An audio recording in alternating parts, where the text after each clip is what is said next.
So, good day everyone. Um, Before I will start what we're gonna be talking for today, before I start, my name is Catherine Olikino from Bitoled 1J1. So, our topic for today, or we'll be gonna be discussing or explaining what or sampling what a human action or act of human. So, human act or act of human is already discussed by our professor, and he gave us um, an assignment that we will do. So the question is, how do human act affect relationship and society? So for me, this is my answer. So human action have a profound impact in relationship and society that influencing both personal connections and the larger social fabric. So for me, the example is for me lang ha. Let's talk about relation. It's either your loved ones or your family.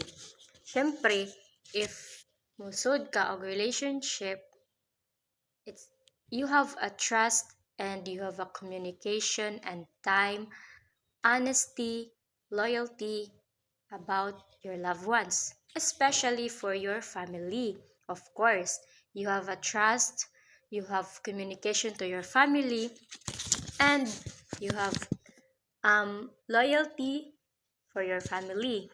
So, there is a positive and negative about that. So for the positive is like you have honesty for your loved ones ha, for example for your loved ones. You have honesty and you have a support. Syempre, mo support ka sa imong love if unsa ilang buhaton or both of you na supportive mong duha, and then both of you have a loyalty, and you have a communication and quality time, of course. Also in your family, um also you have a communication. For example, kanang moingon nga kanang asa na kanak, asa kanang diin kanak, kanang nagkaon na ba kanak, like that. So you have a communication and you trust your family, like kanang musulti ka sa imong mga gikuan sa imong family nga ma mao ni ma nagkuan ko na ana. That's it. And then there is a negative for that. For example, in your loved one. Syempre, if mag-away baron mo sa imong loved ones, naa jud nay negative nga naa jud nay matabi imong loved ones nga ikalain sa imuha.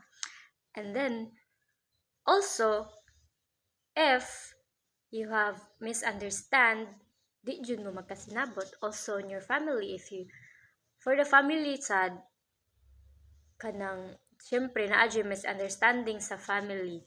Of course, kanang di mo magkasinabtanay, right? So for that, kanang dili jud nato na malikayan. But in a human act, you must be sa family, in a human act, you must be respectful for your family, especially for your mother and your father, and then your brother, like kanang imuhang maguwang.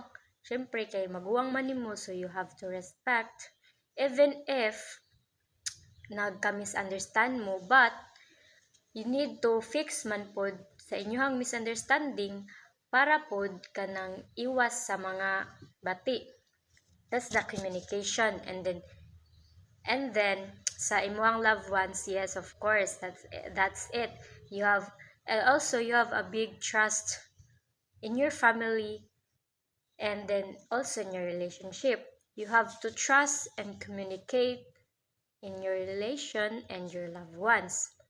So for that, our actions, whether positive or negative, will not only shape our personal relationships, but also contribute to the overall functioning and progression of society. not only in our family, loved ones, in our relationship, but also we can relate it in the society when na makakita tawag mga laing tao. For me that's my understanding about human act or act of human. So that's all. Thank you.